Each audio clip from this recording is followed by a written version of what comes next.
topics of the day. Now, it's time for Dan Barrero's Top 5 at 5. Brought to you by Gutter Helmet of Minnesota. Never clean your gutters again. Learn more at gutterhelmetmn.com. Thank you, Gutter Helmet, for your continued support for Gaardsy's Top 5 at 5. Bill Buckner is fortunate that Boston sports fans, as rabid as they are not on the level of Colombian drug lords. That's true. It's a lot of them. Ball between. There are a bunch. You're right. Yeah, Gary Anderson. That's a great one. Wide left. Yeah, more localized. You're right. We got a bunch of them here, don't we? Well, yeah, that's why we have the calendar of calamity. Could have been used against Glenn Mason, for example. Ooh. All those fourth quarter collapses.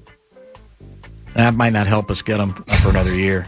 He's used to it. I'm just thinking about whenever you do a Glenn Mason cheap shot, I pause like Glenn Mason does when you do it, because he just sits there and just stares at you. He doesn't say anything, or he'll just go, huh.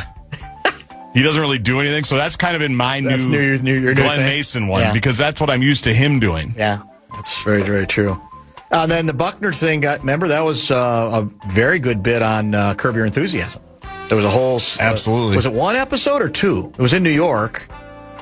It was very, very well done. All right, we got Lavelle in about a half hour. I'm sure we'll talk plenty of World Cup and other matters, perhaps a little closer to home, but top 5 now. Well, real quick nugget on the World Cup. Richard Deitch, sports media reporter. Preliminary numbers for U.S. Bosnia-Herzegovina last night. What do you think it peaked at? I'm going to say 8:45 to 9 our time. 33 million. Pretty close. 31.88 million was the peak. The average, 24.43. So that's an NFL game, basically. Yeah, but it does remind us about the power of the National Football League. For sure. So is it gonna level off like this? Is there a limit to the people, the casuals who are going to get into this, or the further they go, is the number going to go steadily up from there? What do we think? You said Monday night is the Belgium game. Yeah, correct? Monday night is 7. It's not a day game, unfortunately. I actually wish it were from a scheduling standpoint for me, but that's Monday night, you said. Yeah. So I think that'll be the question. Is 31 going to be the peak or the top? I bet you it'll go, well, I don't know. Can it get to 40? Probably not. Can it get to 35? Belgium's not a draw. Spain might be, right? France would be. Well, I don't even know if that's true because the hardcores know how good France is. Does a casual fan even know France has a team? Right.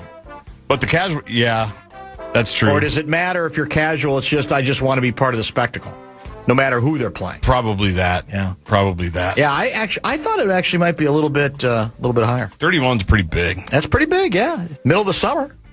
It's true. You always loved when you'd be watching Bally or FanDuel or whatever it was this last year, and Kevin Gorg would welcome you back to Grand Casino Arena. Our guy KG, who, by the way, my last 50 texts with Kevin Gorg are just me and him sending Sophie Cunningham pictures back and forth because he likes it as much as I do. Yes. And there's Midzy. There's Jake Middleton. What's he got? No shirt. Tarps are off. You loved that. That was one of your favorite bits. It's unbelievable. Well, it's over. Yeah. He's going to have to do that in Calgary. Whoever the Kevin Gorg in Calgary is now, that's right, is going to get to see Midzy with his shirt off. So it wasn't Gorg. It wasn't Gorg without his shirt off ever. No, and I always said he should. I think that only would seem fair. And now he'll never get that chance. At least with the Wild, unless something dramatic changes. It's disappointing. He did not think it was as cool of an idea as you and I did because I did run it by him. I said, "Why don't you just do it one time? Just take your shirt off." It would be epic. Good television.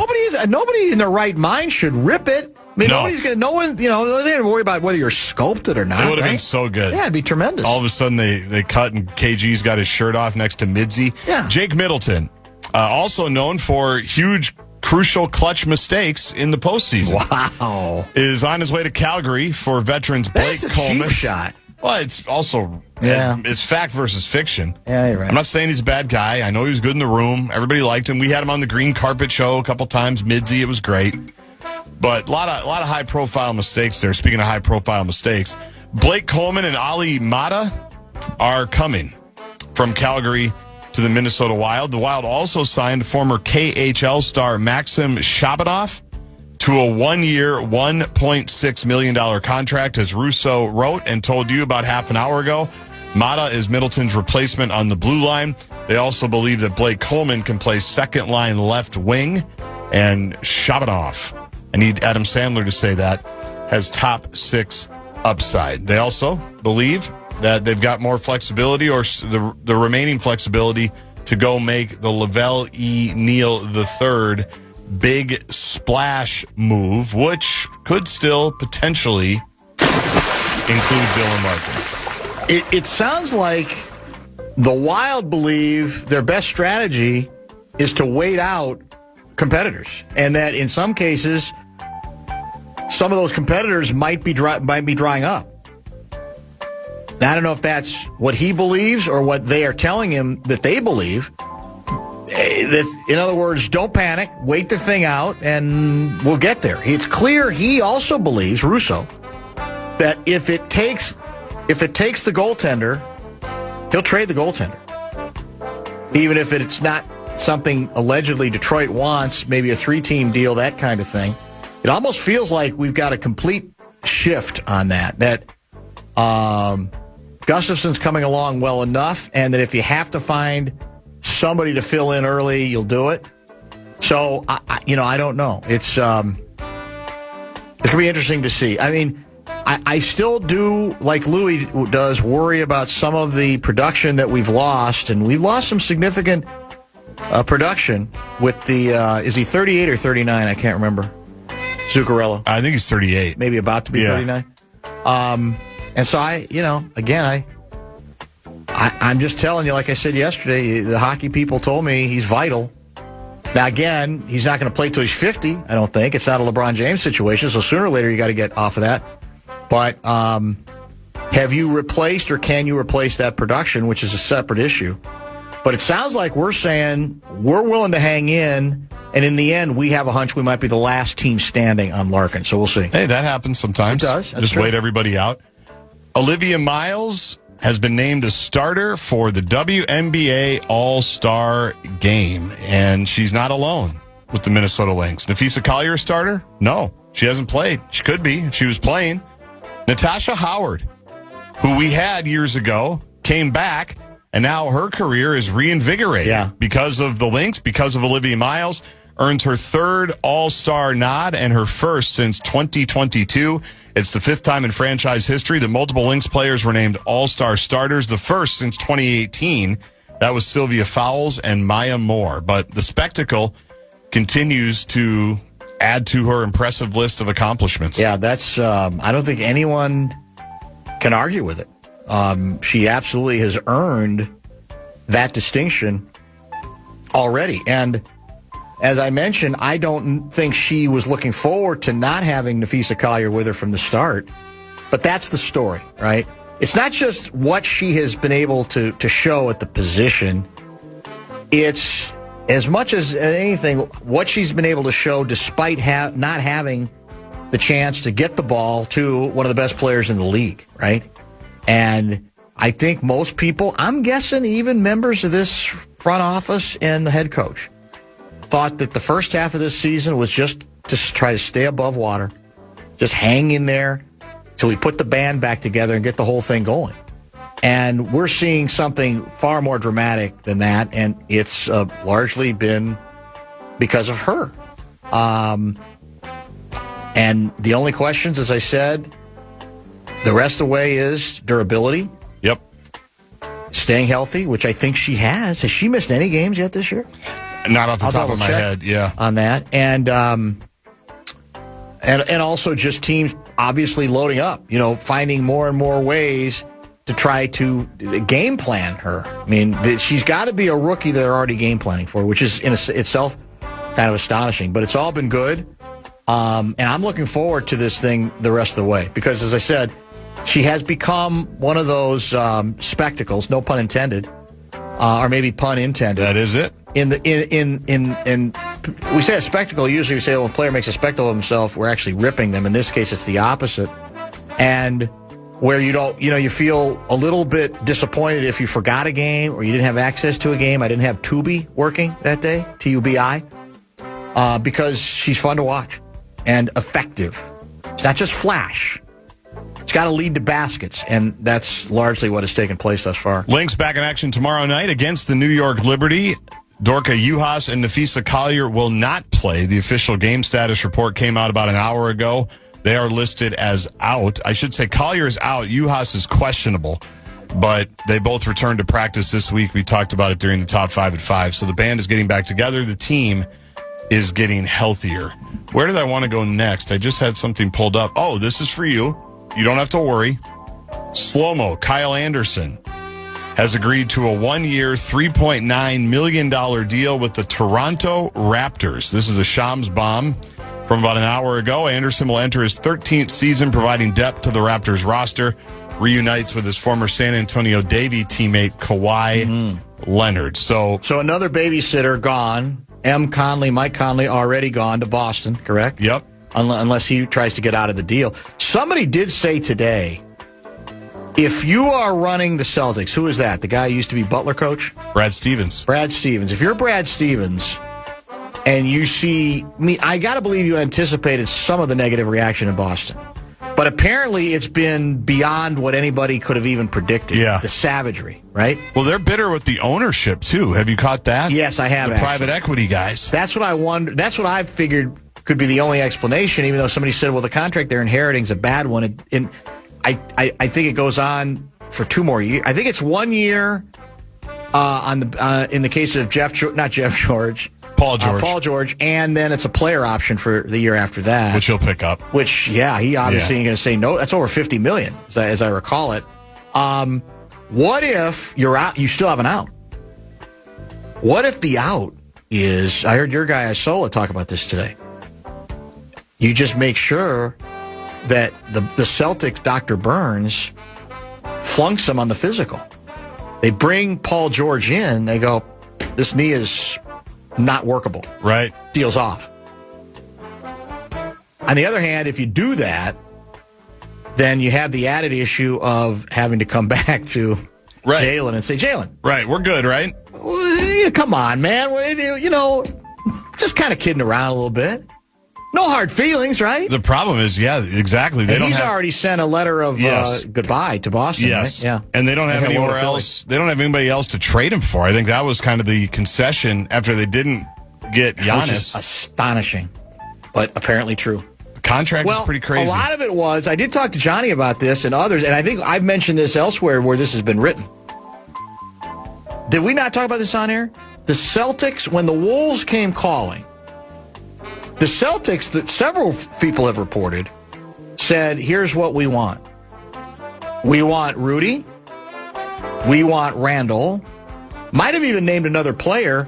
And we want like 3 number ones. Yes. Are you out of your mind? And so what happens sometimes is maybe you say, well, that's where we'll start to give people the impression we're not going to give them away. But then the market, it almost felt like the market kind of dried up. Right? And obviously, that was their best offer, the best return, which is dismal. In the history of accomplished great players, it's one of the not even 30 years old or about to turn 30. It's one of the worst ever. But go ahead. Fan has your chance to win $2,500. Just enter the keyword TRIP at KFAN.com. Part of our $250,000 cash contest this week. KFAN.com, make the keyword TRIP. Texters, we'll get to a couple of those, and then we will prepare for, I'm assuming, some soccer talk, maybe, I don't know, some hockey talk, maybe some basketball talk. Who knows what else? Lavelle at 5:30. This is Bumper to Bumper with Dan Barrero on The Fan.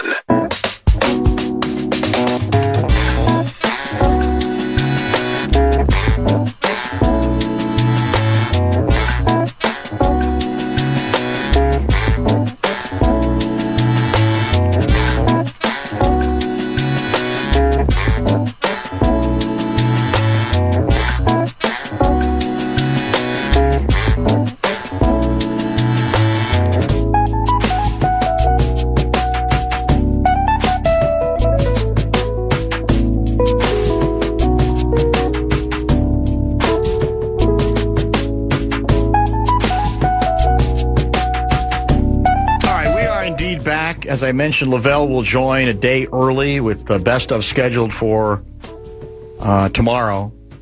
A couple people are saying they think I misread the Herschel text. That the texter was not necessarily saying be careful what you wish for on Herschel. They mismeant the hubbub at the time was considered shocking because no one knew. Everybody knew that the Vikings did want to add a running back, but I don't think there'd been any advance warning that Herschel might be a possibility. So if that's where the texter was going, I do apologize for that in assuming he was trying to make a different point. Who knows? It's difficult to say. Sometimes that's part of the danger of the text line. I've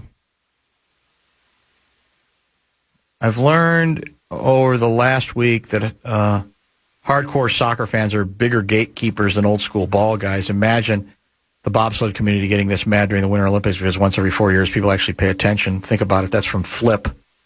Yeah, that's still something the soccer community needs to work on. It's a problem. It's smaller. It's a smaller problem than it used to be, though. I hope so. I think it is. I hope so because it's.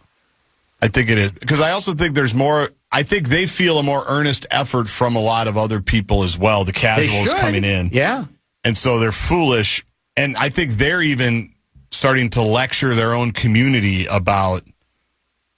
We're a wide tent here. We're letting everybody in. Smart. We're not doing this. I see that a lot. I see that a lot on social. Which, unfortunately, doesn't seem to fly in the WNBA community. Nope. Because there's some similarities there. Yeah. We like our bubble. Yeah. Although we like the money, too, that Caitlin helped bring in. This is from one of the KFAN's burner accounts. Billy G's meatballs are slow cooking in the crock pot. Be patient for an emergency beyond the pontoon this summer. Beyond the pontoon? Beyond the pontoon. That would be good. That's well played. Yeah, there's a philosophical question. We already said we would StreamYard in. Yeah, we already have committed for LeBron. To pledge that, yeah. But what if it's Dylan Larkin? I don't think, well, it's been built into something. I don't think it's, I don't know. I lean no. But then the problem with leaning no is then that's what gets the hockey community enraged. However, you're doing it for the basketball guy. Yeah, however, I think our out on this one is, even though you're the hockey ambassador, I think there are better people to StreamYard in our stable to talk about this. That's probably true. You know what I mean? To get the real reaction. Yeah. And I guess what I'm saying is I hope Tennessee doesn't have plans. I hope Molesky's in town and available. I know he mentioned maybe Valley Fair tomorrow. Yeah, that's true. You might have to cancel Valley Fair. Maybe it's up to him to StreamYard. We neither one of us has to worry about it. Yeah, that's what I'm saying. Maybe we passed the buck. We did it on. We weren't exactly Parisian suitor experts, but we still did it. No, but Zach was one of us. We brought people in too, and that was the other thing we did bring. I think we had people on that. We had everybody. Louis, Micheletti. We had everybody. That's true. Yeah. By the way, Olivia Miles' numbers. She's played in 19 games. How many have we checked to see how many games the Lynx have played? I think it's 19. They're 15-4. I'll double check. I think she's played. What's that? They're 15-4. Oh, 15-4. I think you said 19-4. No. I'm going way even that even you have failed miserably on that math. I double checked here. They are 15-4. She's averaging 30.8 minutes a game, averaging 18.7 points, 5 rebounds, 6 assists. 1.5 steals. And here's the number that is the most impressive to me. From the field, 52%. That's pretty good. That's pretty good right there. For a guard. Remember, she's a guard. Yeah. It's a perimeter player. 50. Now, again, she does get to the basket a lot, but that counts. That's the point. 52% from the floor. Gets the free throw line 5 times a night. I'd like to see that go up a little. It probably will. But that's a very good start. And free throw line shooting 89.5% from the. I mean, look at that number. Those numbers: 52% field goals, 90% free throws. I mean, that's big time right there, man. You get that 3-point shooting to 40, and you're the 50-40-90 triumvirate that everybody looks for. That's exactly correct. That's very, very true, Davey. Couple other texts here in our. Thoughts on Kyle Anderson signing with the Raptors? I feel like he could have been some much-needed court depth for the guy who knows the organization. I just think we're at diminishing returns with Kyle at this point. Now, I will admit, maybe I'm not objective about Conley. I would have liked him back, but I actually liked him back as much. I think he still might have a little ball in him as a backup who comes in an emergency situation or foul, problem situation. But I was thinking more as the adult on the bench. You could say Kyle can do some of that. I don't know. I think I think it's time on Kyle, to be honest with you. Well, and somebody said this, and I think it's smart. In a way, they're eliminating a lot of the Finch safety nets. That's also a good point, yeah. Because we know Finch loves Kyle Anderson. And Kyle Anderson, again, 2 years ago, 2024, massive reason they were in the Western Conference Finals.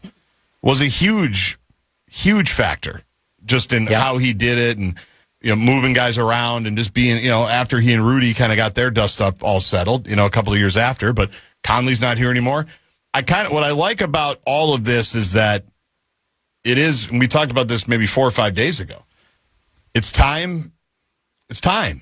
It's time for Zuccarello to leave and for Kaprizov to do it on his own. Yeah, it's time. It is. It is. You don't need, is it Dumbo? Training wheels have to be off. The movie Dumbo, where he thinks it's the feather. Yeah. He thinks the feather is the reason he can fly. That's correct. And you got to take the feather away at some point. You have to. And you can fly on your own. Hopefully soon.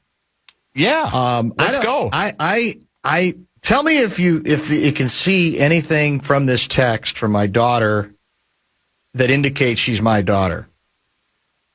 So much for Kyle Anderson. We'll miss you. We'll really miss you. Oh, my God. It's unbelievable. You can't make it up. Oh, that poor kid. She wants to do, she's on the LeBron thing. And I go, just don't get too excited because I think it's still very much a long shot. She had to be pumped about Io's extension. Yeah, that's very much so. Yeah, very much so. We'll miss you. We'll really miss you. My goodness. It's sad. Also, hey, regarding the supersonic thing coming back. Yeah. This is from 952 Guy. My company is designing the escape slides for those planes. We also do a lot of Airbus and Boeing. Boom seems legit, and it's likely happening. Maybe some inside information there. Well, with respect to that texter, I don't want to know anything about those slides. I hope I never have to hear. I'm sure your slides are great. Yeah. They better be, because that worries me. Yeah, that's somewhat true. Before Miles came in and took off, this was supposed to be a gap year for the Lynx. I love the way these women have come out and played, and probably big props to Cheryl Reeve and all of that. Well, yeah, because Reeve, again, I think everybody kind of wondered because she can be tough on point guards. So there's that issue of she wants to give freedom, but she also has structure. And so that was, I think, going to be the open question. Can she, how much room, how much license was she going to give a player who likes to play free? But I think Miles has made it easy in many ways because she's got such good vision. She's basically making other players look better. Exactly what I think the Wolves hope LaMelo Ball can do, right? So that's got to make it easier to, okay, is it going to be occasionally a dumb turnover? Is it going to be maybe a shot that's a little quick or a little silly, whatever. But if you're doing the risk-reward thing, it's not close. And she obviously has seen that from the beginning. Lavelle Neal III is coming up. Much to get to with him. If you have questions, the Bradshaw and Bryant KFAN text line is always willing to take your concerns and questions. 64686. You're listening to Barrero on The Fan. Some people say soccer culture doesn't exist in the U.S.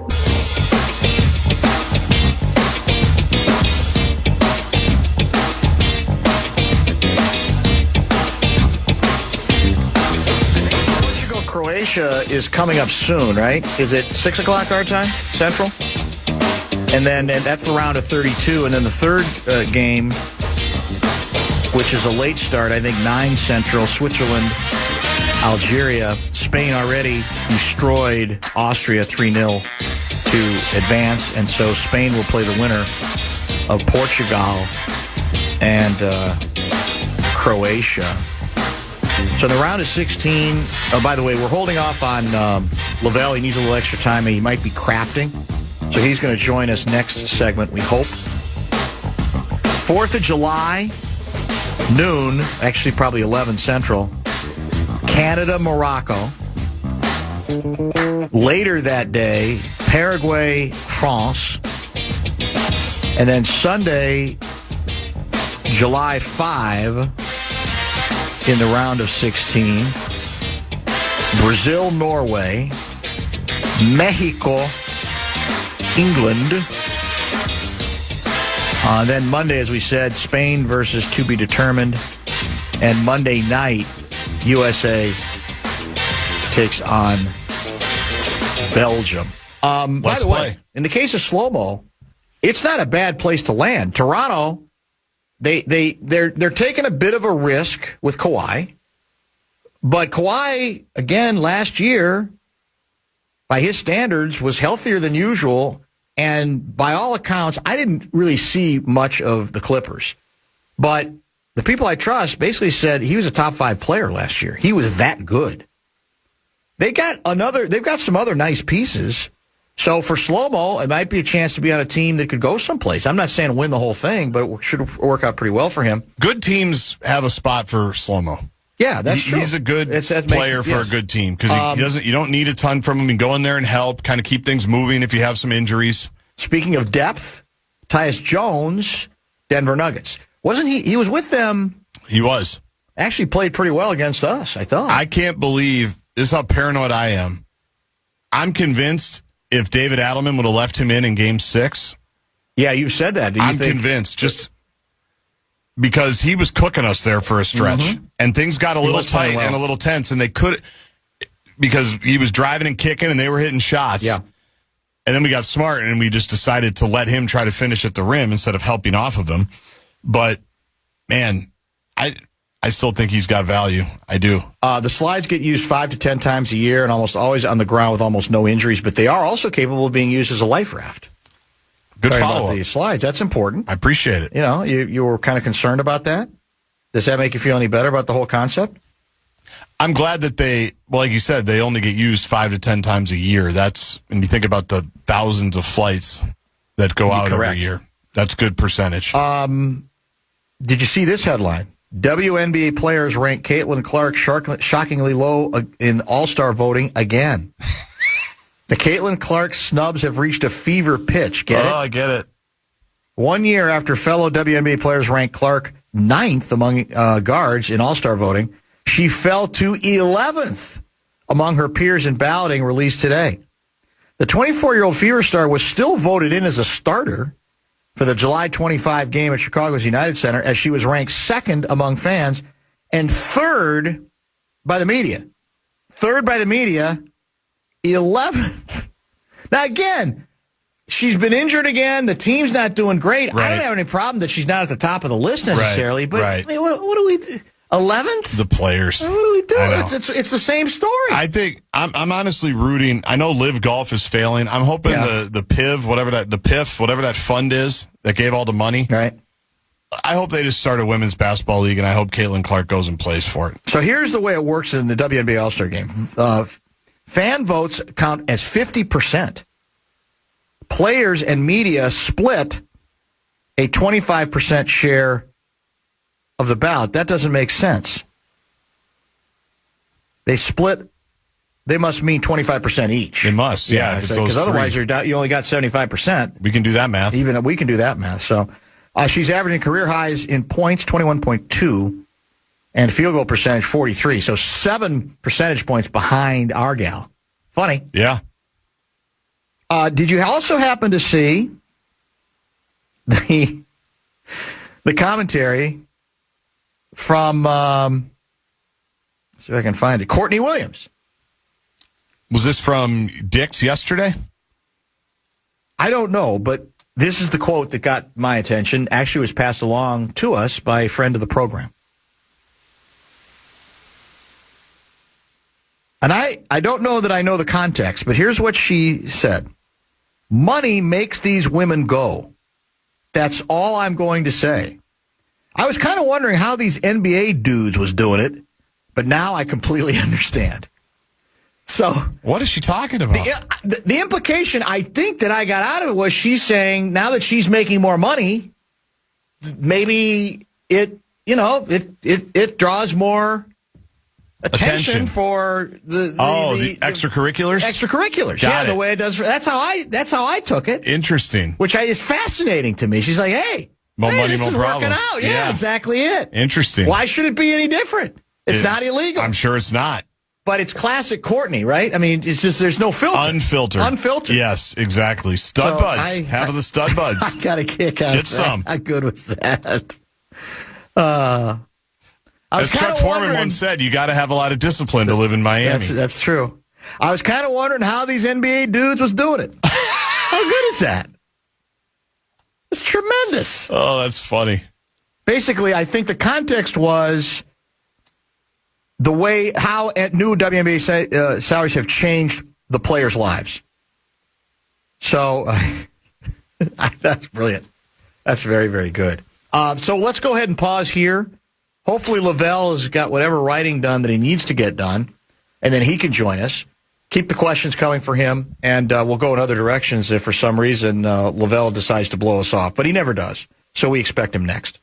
This is Bumper to Bumper with Dan Barrero on the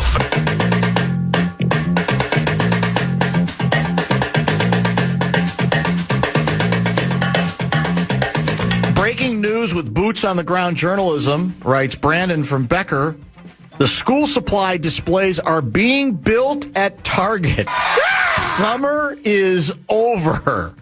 Very acceptable listening material for shoppers. Keep it up, Dan. How about that?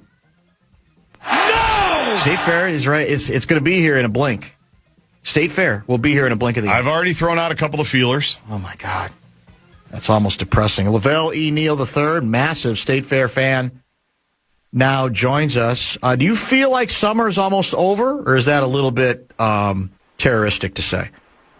No, I got pissed off a couple weeks ago. I believe it was a Sunday when we hit the summer solstice, and that means you get less daylight every day. It's like it's like the best. Huh? Oh, Excuse me. That's already started, huh? The days are shorter. Yeah. Already? So to me, it's a great day. It's also a depressing day because now your days of sunlight are getting shorter and shorter, and the next thing you know, we're going to be back to watching the sunset at 4:20 in the evening. Do you want to explain why you weren't ready at 5:30? What the hell are you working on?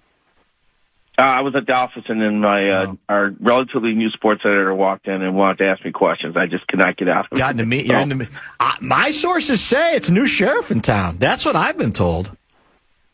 Yeah, Natalie Perrine. She's from the Louisville Courier-Journal. She's got a lot of interesting ideas for how to push the Star Tribune Sports Department into the modern age. So I'm all ears. So it's going to be a transition, but she's got experience. That's a good thing. Yeah, well, you want that. That's very, very, very important. How far will Mexico have to go before you apologize? If they win their next game, I'll have to give them some flowers and give Nicoletti some flowers. Yeah. But they beat Ecuador. It's not like Ecuador is like a top 15 team. No, they cheated. It's Ecuador. They cheated. And what we mean by cheating? Well, actually, in this case, we did the story about the fact that the Ecuadorian club bid her because they claim at the team hotel, and they didn't get into like the night before. They were trying to do the old strategy where we're just going to blow in and blow out. And apparently they got no sleep because Mexico fans got out vuvuzelas, megaphones, and right in front of the hotel and just made noise all night long. Oh, drum set. But anyway, by the way, Dan, that's called getting CONCACAF. That is in the Mexican fan playbook. It's like inside the front cover. It's brilliant. To show up at the visiting team's hotel and play music into the wee hours. That's not the first time it's happened. It's happened regularly to the United States when they've traveled to Mexico and other countries in the CONCACAF Federation. I can't wait to see how England deals with this. Yeah. Because they're a bunch of spoiled, pampered divas who have to have everything perfect. And if one thing's thrown out of their hair, they're whiny. So I'm sure they're going to try to ask authorities to keep the people from playing music outside their hotel, stop it. But it's not going to work. They're going to have to figure out ways to deal with it. So that could be the only way Mexico will be a guarantee to win if they resort to their hijinks. The United States is in a weird confederation. This is a confederation in which during World Cup qualifying, a game in Costa Rica was delayed because the armadillo was crossing the field. No one made an attempt to move the thing manually. They just let it slowly walk. And it's not like it's a fast mover. It's got like little legs that are pumping fast, but it's only doing like a mile an hour. And I sat there and watched the video of everybody just standing around waiting for the armadillo to walk off the field on its own before they resumed the game. That was in a World Cup qualifying game. This is a weird confederation that the rest of the world doesn't know anything about. How often in the round of 16 do we have Canada, the United States, and Mexico? 0. This has got to be a first. Wait a minute, Canada never won a World Cup game. That's I true. don't think. So it's got to be. Yeah. Yeah, this year. So this is the first time. The fun fact was in 2002. To get to the quarters, I think the United States beat Mexico in the round of 16. It was called the Supremo Clásico, and that was one of the original 2-0 victories that the United States had over their rivals to the south. So this is great that all three host cities got in. Canada screwed up by, I think, losing their last group play game, so they actually have to come. I think they have to come to the United States to play instead of being able to play the knockout stage game in their home country. So is that game tonight? I'm trying to remember. I'm trying to think of the schedule on the top of my head. Don't they play tonight? No, Canada-Morocco is Saturday, July 4 in the round of 16. What's Saturday? Yeah. Okay. I guess Morocco. How about Morocco with the penalty kick victory over the Netherlands? Who saw that one coming? Apparently, that was fun. Brits was full of Moroccans on Monday for that game. So I didn't know we had a Moroccan community here. I learned more and more about how much of a melting pot the Twin Cities are each passing World Cup. Houston, by the way, that game is in to support your point. Canada-Morocco will be in Houston. Gunbelt tight Saturday, July 4 for sure. You're getting ripped, by the way, by several people who say the solstice is the longest day, but the latest sunset happens mid-July, not until mid-July. We're almost there at mid-July. Yeah, we're not there yet, though. We're getting there. The solstice isn't when the day starts getting shorter? No, that's what I stand corrected, but I always thought that meant it was the longest day of sunlight of the year. Yeah, I think it goes on a little bit longer, but we got a lot, believe me, we got a lot of hall monitors who listen to this show, and they'll be checking in with their own version of that via the Bradshaw and Brian KFAN text line at 64686. Did we get jobbed by the officials? I'm talking about the Balogun suspension or, red card, leading, of course, the fact that he will not be available for the Belgium game. What do you think? I think it was a yellow and not a red. I think he deserved something for that activity. It's kind of hard. You can't not give anything. So I'm actually mad at the referee for not giving the yellow, because I think if there was a yellow already handed out and he was asked to check for red, then I think he would have kept it as yellow. Because I believe he only had a choice of either nothing or red when he went to the VAR screen. And that put him in kind of a box. But Balogun came down on the guy's foot and made him tumble and caused an injury. You just can't ignore that. Someone's pointed out that Lionel Messi got nothing for doing something similar Somebody did earlier in the tournament. Yep. And he's right. And that tells you how tough it is for referees to be consistent across the board in events like this. And plus, it's probably the Messi factor. And also the Bosnia-Herzegovina gentleman acted like, he had just been shot. So I'm sure that influenced people to take a look at the replay. I don't think it was a job, man. I thought there was enough contact there to warrant a card. It was unfortunate, and now Balogun's going to miss the next game. But Ricardo Pepi's a capable striker, man. I've told you this before the tournament started. This is the one World Cup I'm not worried about scoring goals, and I think Pepe can come in and do an admirable job. And I think the United States is going to have to. Fans have to realize they're not going to be able to appeal.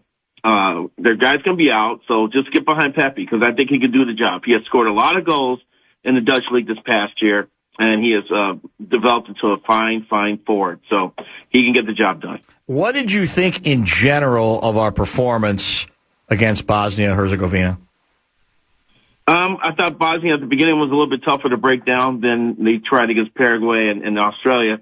But the one fact that I pointed out in my column, too, is that Pochettino's got these guys playing defense, closing down, and he's got his attackers acting as defenders up front. And so Bosnia had a tough time of getting the ball from through the midfield into their attacking end. On the goal that Balogun scored, the United States pressure forced I can't remember, I think it was number 4. I can't pronounce his last name. I'm not going to try to pronounce any of those players' names. He ended up trying to hit a long ball to the middle of the field, and it went straight to Tim Ream. Now, Tim Ream's like 38 years old. I'm worried about him lasting in this tournament, but the one thing he brings to his team is he passes very well for a defender. And he immediately collected the ball and sent it back into Tyler Adams, who redirected it to Tillman, and then Tillman fed the box to Balogun. And it was like bam, bam, bam. Balogun holds off the defender and scores. And that's all started by a defender starting a scoring opportunity with an incisive pass coming off the United States pressure. I think that was the one constant throughout the game. It was weird, Dan, because I actually thought they moved the ball pretty good when they fell behind by 10. Fell down to 10. I'm sorry, they fell to 10 men. It seemed like they were able to get the ball forward a little bit easier than they did when they had 11 on the field. But Bosnia was pushing for a tying goal at the time, so they probably got caught with their pass and a couple times leading to that. Especially, the free kick that Tillman scored on came because the United States player got grabbed from behind by a Bosnian player, and that gave him a free kick outside the box. So it wasn't as scintillating as it was against Paraguay. I thought it was about the same, a little bit better than Australia. And I'm not even going to count the Turkey game because there were like 9 different guys on the field for that one. You're getting ripped again by several soccer fans, including Jake and Egan and a 952 guy, who say, among other things, Pepe is a huge downgrade from Balogun. Nowhere near Balogun had a horrible warm-up with the USA in the scrimmage games. I disagree. I think Pepe can play, and I think he's going to show it against Belgium. He was an up-and-comer through MLS for a few years, went over to Europe, struggled mildly at the beginning. I don't know if it was homesickness or what, and he came alive this year. I know Balogun scored a bunch of goals for Monaco this year in the French league, and that's nothing to shake a stick at. But I think Pepe has developed very nicely, and for what they like to do, what Ponch likes to do, you're going to see someone in Pepe who's a little bit better at Balogun and putting pressure on the back line when they're trying to pass the ball to the back. I think he's better than Balogun at that state, at that talent, and I think that could lead to some turnovers against the Belgium side, who's they're past their prime. They're not at their expiration date, but they're past their prime from the GOAT generation they were a couple of World Cups ago. Romelu Lukaku's gained some weight. Yeah. De Bruyne's that's growing. Yes, the name Belgium should raise an eyebrow, but they're definitely beatable. And I think that this game is not beyond Pepe's ability to have impact in. This is from Matt out of St. Paul. The Bosnia guy acted like he got shot. I really love the World Cup, and I have for many years, but can we just acknowledge that players roll around on the ground for 5 minutes, and then they get up and start sprinting? I want to stay with this whole theme for a minute here, because I had a text earlier I meant to star, and I didn't, where it was somebody who said, look, I'm not that into soccer, but I thought I'd give it a try last night, and then I saw the first flop, and I couldn't stand it. Here's my problem with that being the dismissal of some people. We know that is an element of the game to varying degrees. Right. It'd be undeniable, right? But I got to ask these folks, if that's all you're watching, that's all you're fixated on, you're leaving out a bunch of other stuff that is not related to that. And I guess for me, even in basketball, I'm not as obsessed with the flopping issue as some, because I still feel like I don't love it, but there's still so much other stuff that's going on. And I really sense that there are some people who really don't want to give it a chance, who then feel like they have a license to dismiss it because, I watched it for 3 minutes, I saw a flop, that was it. Because there's so much more that's going on, even if that exists. So why is it so difficult for some people to just continue to focus and concentrate on a number of other aspects to what is going on the field? They're making it sound like there's a flop every 13 seconds. No, that's not true at all. It's not that bad. It's not like going on the entire game. But, the players pick their spot stuff. They get a chance to draw a penalty, they're going to fall in the box. Or if they're outside the box, they're going to try to act like they've been severely injured. And the referees are allowed. It happened once in this World Cup, I believe. I think it was the USA Paraguay game, that they can give out cards for simulation. If someone's like faking an injury or pretending that he got hit, and they decide to look at it through replay, they can light that guy up with a card. So I just want to point to, I'm not going to sit here and compare the round soccer ball to the pointy football ball, but receivers are claiming they're in the field with every cup play down the field as well. 100%. You're right. And by the way, they try to sell it, and they try. So you don't have to like any of it, but to reduce all of these games to just jumping on those plays tells me you're not really watching. You're remembering exactly what you want to remember to complain about that particular aspect of the game. It's to me, it's as tiresome as the flopping itself. And the other thing too is that this United States team is the most talented team they've ever had at a World Cup. And if you sit there for a while and watch them play, now they weren't as lethal as they were against Paraguay, but there's moments against Bosnia and Herzegovina where they're trying to break them down, and they're putting some wonderful little combinations with flick-ons, little short passes in tight spaces, that make you go, "Oh, that was a nice little incisive pass there." And that's where you get the enjoyment out of the game, about how you're trying to move your ball with the feet instead of picking up and throwing it to a receiver. It's just different. And you have to, just absorb the game for what it provides. Exactly. Yeah, that's it. That's a good way to put it. And again, I'm still, you don't have to love it. I'm not telling you, I'm not trying to force you to love it. But if you're dismissing it for that reason, like, I gave it a chance last night, I saw a flop, I gave up on it. Come on, man. You did not really want to give it a chance. So just don't watch. It's legal. I mean, no one's going to come to your house and put you in jail for it. But I just think it's become the fashionable thing to say about so many of our sports. And it's an element. And it's annoying, but it's not all of what we're seeing. And if that's all you're concentrating on, I think sometimes that's more on the person watching than it necessarily is the sport itself. Yeah, and I played in the indoor league when I worked in Kansas City, and I've been kicked. It flipping hurts, man. Yeah, sure. It hurts. It does. It does. It has to. So, yeah, I'll tell you what, we'll have a demonstration. We'll put on video, me and JG. Give JG the ball. Sure. I'll try to take it away from him, and I'll stomp on his foot and see how he feels about it. That's a good idea. I mean, you're not getting it from me. Let's be real here. You won't do that? You won't allow that? No. Oh. No, take one unless you have a racket in your hand, I think you're very vulnerable. Vulnerable? And now we might have to do it. And the problem is now, Wobbs, we'll both get injured. That's the problem. Both of us will get hurt. It'll be real. It won't be flopping. And they can't wear a lot of pads, can they? Can they wear any? I don't see any pads. You got shin guards on. They were shin guards. Basically it? Okay, yeah. Under the sock, but that's it. Under the socks, okay, gotcha. By the way, don't sleep on La Roja after a slow start. They look pretty good. They toyed with Austria today. Hey, man, this is two different tournaments. The group stage is just one part of the tournament. Now you get a knockout stage. Yeah, this is good. These games get tighter. The talent, the cream rises to the top in this part of the tournament. And historically, there's a bunch of teams that have started out slow during group play, and then the engine starts churning once you get into the knockout stage, and they just become different teams. It's just like it's just like a lot of postseasons. You have a regular season, you have a postseason when your team grows during the postseason. That happens in this FIFA World Cup as well. Did we talk since the LaMelo Ball acquisition by the Wolves? Have you been on? No. Well, let's get into it a little bit. It's kind of ancient news at this point, but it's still not official. I think it'll be official on the 6th. And then there'll probably be a whole new wave of discussion about it.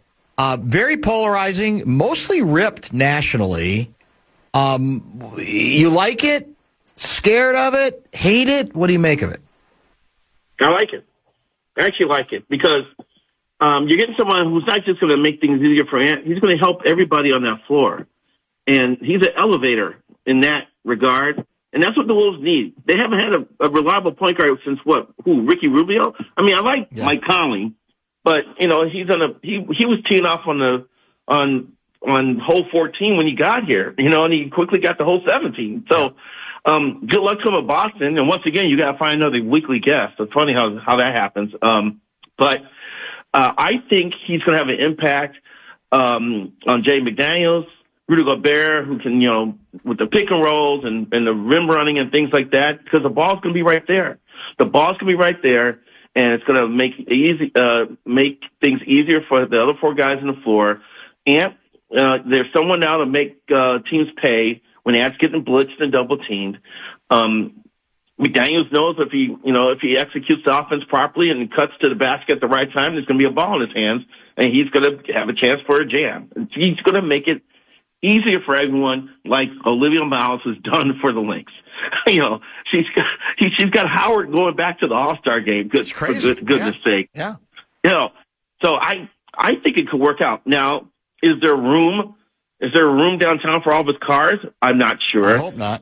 I don't know if his wardrobe is organized by era or by color and how many closets he needs. I'm not sure of that either, but I know once he gets on the court, I think he's going to help the team out.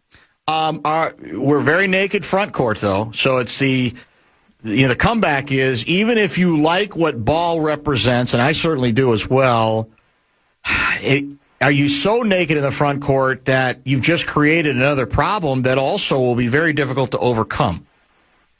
Well, LeBron can play the four. Are you going to help with the campaign to get him?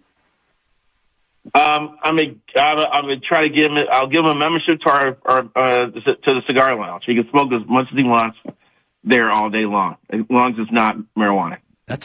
But no, I would kick my brother and sister out of the house for LeBron. That's impressive. Although Bronny wouldn't be allowed. No, Bronny? That's the only problem. Yeah, what does it mean for Bronny? Does Bronny have to come as well? Yeah, well, he's under contract for at least for now still with the Lakers for next year, so I don't know how that's going to work. I'm sure he's gettable. I've been trying to figure out where Bron's going to go. I keep thinking, I'm wondering if he's going to go back home to Cleveland, go to Golden State and hang out with Steph Curry, or go to Miami for another return there and play with Greek Freak. I will tell you this. I actually think Miami is his best bet. That's what I'm thinking. I really do. I think Miami. The beauty of it in Miami is they're going to need a little ball handling. And so he's not going to have to be the old LeBron and handle everything, but he can from time to time, which is helpful to a team. You got great defensive anchors behind you, right? Because LeBron does not play defense as effectively as he once did. A lot of people think Golden State would be most intriguing. I think it actually might be the Heat. Yeah, I agree. I think it's more intriguing than the Heat. With the Wolves, he's got Rudy playing behind him too, so defensively he'd be covered there. There's room for him here. No question. He'd be the one guy who would need. Oh no, I got to see what LaMelo Ball's playing situation is. Can he go 80 games this year? Or are they going to watch his minutes like Charlotte had to? But the Wolves are in a situation where they got so many guys who like to play all the time that, if he's the load management guy in the roster, that's not going to be detrimental. No, that's very true. What is do you have a Sunday column, or are you off this weekend? I talked to one of your old friends for a column about her transition from being a head coach in college to being an assistant in the WNBA. Guess who that is? Lindsay Whalen. Nice. How'd that go? Great. I tossed out a question about the Gopher situation. She gave me a nice quote that I'm going to use. She kind of said if she had to do it all over again, she'd probably do things differently. And she said she kind of wishes she would have been an assistant for a couple years before she went to college. Because if you remember, she played in 2018 before coaching the Gophers in 2018, which couldn't happen in this day and age with NIL money and people going into the transfer portal. That's also true. So that was a rather unique situation. It probably should not have been activated by Mark Corral. Here's the tough spot everybody was in, I think. Your alma mater comes to you. It's hard to say no. But I think she was aware of exactly what you're laying out now. She's talked to us about it, too, that it's very difficult to say no to when they come to you and you say, you know, I got good instincts. Let's see. Maybe I can learn on the job. I think what she's learned since is you got to strip it down first. You got to do the grunt work of an assistant to really understand everything that goes into it. And that's exactly, like you say, what she's doing now. Yeah. Yes. So she's loving it. I mean, she loves her role. Yeah. She said never say never to being a head coach again, but she's on a rock star coaching staff. She knows the system from playing in it. Yeah. She's got a little bit of miles to develop. You know, Janelle McCarroll, one of her good friends, is on the coach's staff. It's a good fit. And I was playing back. You got to go on YouTube and play Lindsay's presentation speech for Cheryl Reeve at the I heard Gaardsy told me. Basketball Hall of Fame. It was hilarious. Gaardsy, did you say hilarious. You talked? You it was great. Right? You watched it was great. Yeah. It was vintage Whalen. I heard it was terrific, yeah. Yeah, because I asked Cheryl about Lindsay, you know, I'm giving away my part of my column, but she said basically she thinks that's the beauty of it. Former head coaches become the best assistants because they can kind of think like the head coach, you know. And but she started talking about the speech going, it was Wales being Wales. She had the room going. She knows how to work a room. She can do. She was like interacting with people in the audience during the speech, and she was getting on the teleprompter for being slow. It was awesome. Be careful with the cherry bombs this year, okay? On the 4th, and the the firecrackers. They're dangerous. I haven't lit a firework since. I wish I could tell the story on the radio. I haven't lit a firework in about 15 years. It was a hilarious moment. Tantalizing. I'm going out to a buddy's house in Cottage Grove, and like his neighbors always like pool their money together or they compete against each other. Yeah. And have fireworks shows in their backyard. So we just kind of stand and kind of watch other people shoot off fireworks and enjoy each other's company. So I'll be out there Saturday night with the brother and sister celebrating number 250. That works out well. That's for sure. Nope. By the way, Clayton from Rochester checks in. Lavelle gives you losing Conley as a guest cheap shot, and then he's ready to trade brother Larry for LeBron. Cannonball splash. That's from Clayton. Both of those were pretty subtly put in. Enjoy your 4th of July weekend, my friend. We'll chat next week. You too. Take care. Thanks. That is Lavelle Neal the third. There's the splash. We'll give you an update on Portugal, Croatia, World Cup round of 16. Review of some controversial elements to today's program, too.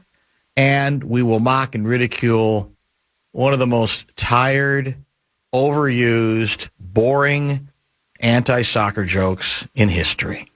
You're listening to Barrero on The Fan. From the 1-800-ASK-GARY Traffic Center. This report is sponsored by the commercial-grade pressure washer since 1975. It's the Bumper to Bumper Show Wrap.